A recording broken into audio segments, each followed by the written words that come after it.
आज बात हो रही है आत्मज्ञान पर। तो यहाँ पर औरतों का विचार और मेरा अनुभव, औरतों का विचार और मेरा अनुभव। मैं एक औरत हूँ, इसलिए दूसरी औरत का विचार जान सकती हूँ और उनके मन के बात जान सकती हूँ। ये अनुभव मुझे आत्मज्ञान से मिला है, इसीलिए आत्मज्ञानी होने पर जोर दे रही हूँ।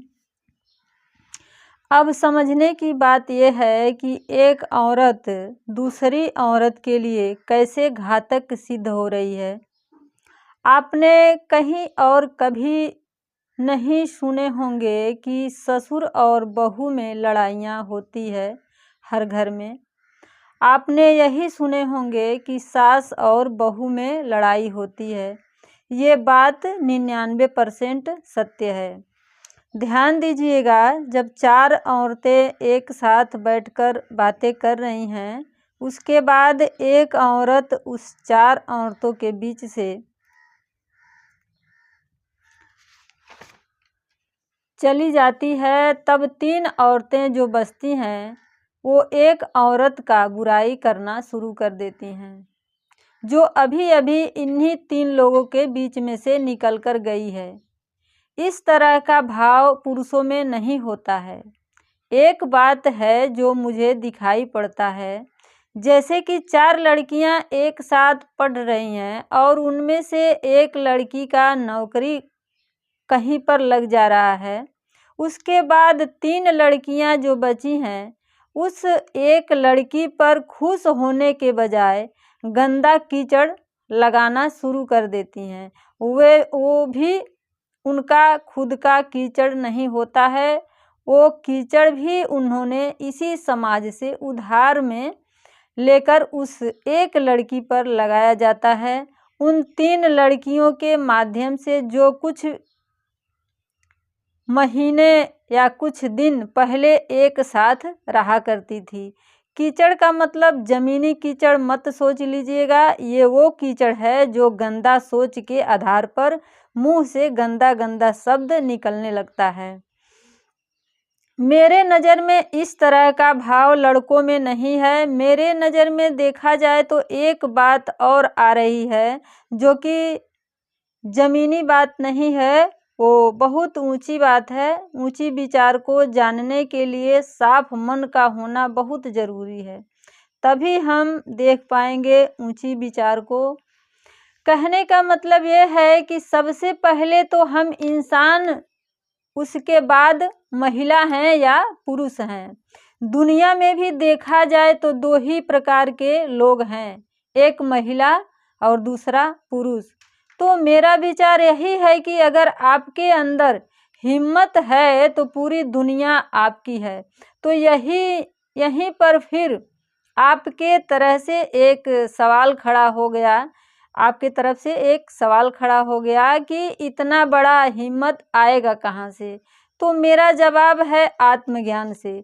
ये ज़मीनी बात नहीं है, ये बात बहुत ऊंची है और इस बात को जानने या समझने के लिए हमारे पास बड़ा जिगर होना चाहिए और साथ साथ विश्वास भी होना चाहिए। तभी जाकर हम इतने ऊंचे स्थान पर पहुंच पाएंगे। और ऊंचे स्थान पर पहुंचने के लिए ऊपर वाले से हम मनुष्यों को सौगात के रूप में आशीर्वाद मिला है, और आशीर्वाद को धारण करना कर्तव्य है और कर्तव्य को पूरा करना धर्म है, और यही धर्म असली धर्म है। इसी धर्म को सनातन धर्म कहते हैं। इसी बात पर किसी ने कहा है कि न हिंद बनेंगे न मुसलमान बनेंगे, इंसान की औलाद हैं, इंसान बनेंगे। तो मेरा अनुभव यही कहता है कि इंसान को पूरा दुनिया भर के लोगों से प्रेम करना चाहिए, पर लोगों भर से ही क्यों, पूरे जगत से, जीवों से प्रेम कीजिए, क्योंकि जिसने पूरे जगत को बनाया है उसी ने तो हमें भी बनाया है। पर हम मनुष्य बहुत शातिर लोग हैं, लेकिन इसको शातिर न कहकर बेवकूफ़ कह लीजिए, क्योंकि जो व्यक्ति अपने ही साथ जब गलत करता है तब हम बेवकूफ़ ही तो कहते हैं।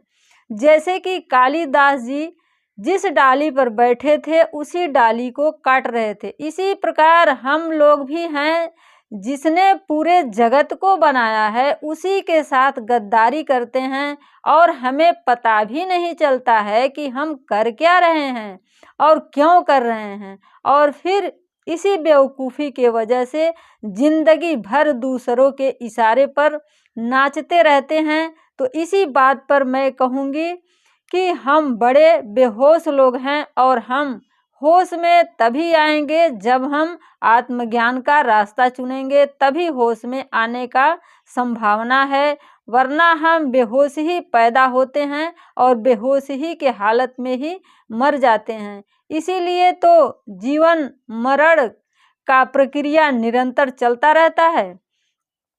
एक तो ये मनुष्य का जीवन ही दुर्लभ है और उसको भी हमने बेहोशी के हालत में गंवा दिया। तो इसी बात पर किसी ने कहा है कि अब पछताए होत क्या जब चिड़िया चुग गई खेत। अब आप ही बताइए कि किस बात का चिंता करूं? इस बात का चिंता करूं कि मेरी चोरी पकड़ी न जाए, कि इस बात का चिंता करूं कि हम मनुष्य लोग चोर बने बने मर न जाएं? क्योंकि ज्ञानी लोग कहकर चले गए कि चिंता को उठाकर चिंतन तक ले जाओ, फिर वो चिंता कोई व्यक्तिगत चिंता नहीं रहेगी। अब ये चिंता पूरे समाज के लिए चिंता का विषय बन जाएगा। तो आप सोच रहे होंगे कि मैं कहना क्या चाहती हूँ, तो मैं आप लोगों को साफ साफ बता देना चाहती हूँ कि जो प्रकृति हम मनुष्यों को बनाई है, वही प्रकृति इस पृथ्वी पर रहने वाले सभी जीव जंतु को बनाई है। अब प्रकृति के बनाई हुई जीवों पर हम स्वार्थी मनुष्य लोग इतना ज़्यादा अत्याचार कर रहे हैं और हमें पता भी नहीं चल रहा है कि जीवों पर अत्याचार अगर कर रहे हैं तो किसके लिए कर रहे हैं और क्यों कर रहे हैं। तो मैं कहना चाहूँगी कि हम जो मांस खा रहे हैं वो किसी और का अमानत है, जैसे कि प्रकृति या ईश्वर कह लीजिए। अब जब हम ईश्वर के साथ धोखा कर रहे हैं तो उसकी सज़ा हमें भुगतना ही पड़ेगा, और ये बात पक्का है और ये अनुभव लालती का रहा है, यानी मेरा। कहें अगर आप में से किसी ने मुझे जानते हैं तो उसको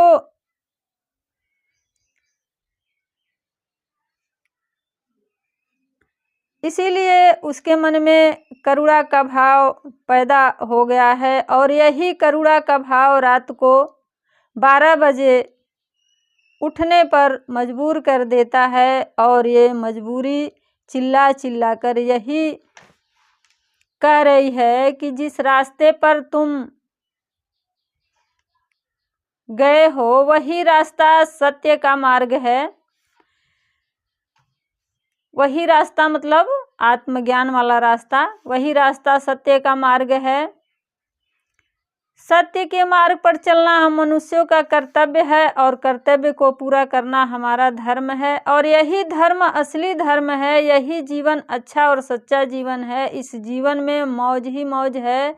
तो ईश्वर चाहते हैं कि इस तरह का मार्गदर्शन मैं पूरी दुनिया भर के लोगों को इस वीडियो के माध्यम से दे सकूं। तो मैं आपको बता दूं कि आप जो मांस खा रहे हैं उसके बिना आप जी नहीं सकते। आप इसलिए खा रहे हो कि आपका जीभ आपके बस में नहीं है। अब मज़े की बात है, अब मज़े की बात यह है कि जब जीभ हमारे बस में नहीं है, सांस का चलना हमारे बस में नहीं है, आँखों के पलक का झपकना हमारे बस में नहीं है, दिल का धड़कना हमारे बस में नहीं है, भोजन का पचना हमारे बस में नहीं है। इन सारी बातों को ध्यान में रखने के बाद साफ साफ यही मतलब निकलता है कि ये शरीर ही हमारा नहीं है, क्योंकि इस शरीर का रिमोट कंट्रोल किसी और के हाथ में है, उसको प्रकृति या ईश्वर कह लीजिए। तो सोचने वाली बात यह है कि जब शरीर ही हमारा नहीं है तो हम लोग मांस खिला किसको रहे हैं? इसी शरीर को न जो चीख चीख कर कह रही है कि वो आपकी नहीं है, तो सोच कर देखिए कि हम कितने बेवकूफ़ हैं, बेहोश लोग हैं कि किसी और का अमानत किसी और को खिलाकर और सज़ा खुद भुगत रहे हैं, क्योंकि स्वाद लेकर मज़े से खाती है ये जीभ और सज़ा मिलती है हमें। इस बेवकूफ़ी पर हमें सिर्फ हंसी ही नहीं, तरस भी आती है और करुणा भी आता है। क्या करूं, आप लोगों की हालत मुझसे देखी नहीं जा रही है, इसीलिए मुझे रात में जगकर ये जो भी लिखना पड़ रहा है। इस किताब के माध्यम से आप जीवन में थोड़ा थोड़ा भी परिवर्तन हो गया है तो मैं समझूंगी कि मेरा रात का जागना सफल हो गया। धन्यवाद। इसी तरह कबीरदास जी कहते हैं कि सुखिया सब संसार है, खाए और सोवे, सुखिया सब संसार है, खाए और सोवे, दुखिया संत कबीर है, जागे और रोवे रे साधु, जागे और रोवे। तो आप मुझ पर ध्यान मत दीजिएगा, आप मेरे बातों पर ध्यान दीजिएगा कि मेरी बात कहाँ तक सही है, कहाँ तक गलत है, क्योंकि बात ही अमर है, बात ही, क्योंकि ये शरीर नाश्वर है, ये शरीर आया है और चला भी जाएगा। ये बात ही अमर है और ये बात ही है जो बच्चों को क्लास में पढ़ाया जाता है, उसी में से कुछ बच्चे जहाँ से चले थे वहीं फंसे रह जाते हैं और उसी क्लास में से उसी टीचर द्वारा पढ़ाया गया बच्चा क्या क्या नहीं बन जाता है, बहुत बहुत ऊंचे ऊंचे पद पर चले जाते हैं। तो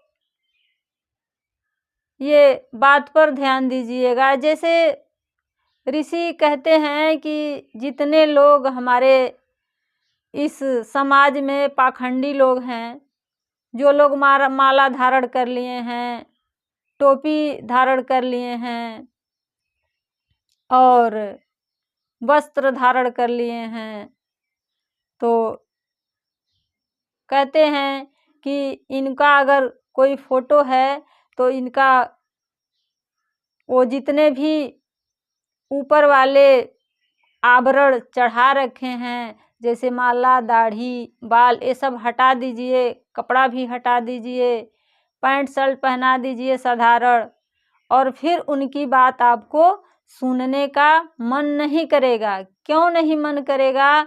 क्योंकि उनके बात में कोई दम था ही नहीं। जितने भी वो दिखावा करके और ऊपर से जो आवरण चढ़ा रखा है उन्होंने, वही देख करके हम प्रभावित हो जाते हैं, वही देखकर हम लोभ में फंस जाते हैं। तो ये सब भ्रम हटा देना है। तो यहाँ पे सिर्फ बात को सुनना है और उसको विचार करना है, फिर अपने जीवन में देखना है क्या सही है क्या गलत है। फिर जब समझ में आ जाता है तो गलत किस तरह से हट जाता है हमें पता ही नहीं चलता है। तो देखने की बात है, इसीलिए कहा गया है कि ज्ञानी जो गुरु होता है वह रोशनी देता है, वह ज्ञान नहीं देता है, वो रोशनी देता है। फिर उस रोशनी से जब दिखाई पड़ने लगता है कि क्या सही है क्या गलत है, तो गलत अपने आप छूट जाता है। जब गलत अपने आप छूट जाता है तो सत्य मौजूद है, कहीं ढूंढना नहीं है। जैसे साहब जी कह रहे हैं कि एक भजन के माध्यम से कह रहे हैं कि मैं तो तेरे ही अंदर हूँ। तो कैसे कह रहे हैं कि मैं इस पूरे जगत में हूँ, तुम अपने ही भीतर खोज लो और मैं तुम्हारे भी भीतर हूँ। तो इस भजन में आता है कि आदत बुरी सुधार लो बस हो गया भजन। तो गलत को हटा देना ही अच्छी आदत है और इसी आदत को भजन का भी नाम दे सकते हैं। तो कहते हैं आदत बुरी सुधार लो बस हो गया भजन। हो गया भजन हो राम का हो गया भजन। मन के तरंग मार लो बस हो गया भजन। मन के तरंग मार लो बस हो गया भजन। मन को एक जगह पे लगाना होता है। जैसे मन को गीता में ऐसे कहा गया है कि मन है शरीर के रथ के सारथी। यही मन हमें दौड़ाता रहता है, इसी को अपने बस में करना होता है। हमारे इंद्रियां को एक जगह पे लगाना होता है, एक काम में लगाना होता है, इसी को अपने बस में करना होता है। जैसे कछुआ अपने इंद्रियों को अपने भीतर समेट लेता है, उसी प्रकार अपने इंद्रियों को एक स्थान पे लगाना होता है, तभी जाकर के हम किसी भी चीज़ में लगाएंगे और आगे निकल पाएंगे, समझ पाएंगे। तो कह रहे हैं साहब जी कि मैं मौजूद हूँ इस जहां में, तुम ढूंढोगे कहाँ। तन में अपने खोज लो बस हो गया भजन। तन में अपने खोज लो बस हो गया भजन। कह रहे मैं तो इस पूरी संसार में हूँ, जगत में हूँ, तुम कहाँ ढूंढोगे, तुम अपने ही अंदर ढूंढ लो बस हो गया भजन। शरीर को अपने अनुभव की बात बता रही हूँ कि शरीर को ऋषियों ने भी कहा है कि वही लोग सजाते हैं जो लोग बहुत बहुत अंधकार में जी रहे होते हैं। जो लोग बहुत अंधकार में जी रहे होते हैं उनको आप बहुत शरीर को सजाए धजाए मिलेंगे आपको। जो लोग नहीं तो इस तरह से समझ लीजिए कि जो लोग बहुत ज़्यादा सजाए हैं अपने शरीर को, उनको समझ लीजिएगा कि वो बहुत बहुत अंधकार में जी रहे हैं। जैसे अंधकार में जी रहे हैं, जैसे उनके भीतर अंधकार है, अगर बाहर भी वो न सजाएं तो वो जी नहीं सकते। तो जिनको भी अगर आप सजाना देखिए तो यही जान लीजिएगा कि वो भीतर से बहुत अंधकार है। जिनको साधारण में देखिएगा उनको आप समझ लीजिएगा कि वो उनके भीतर कुछ है, इसीलिए बाहर कुछ नहीं है।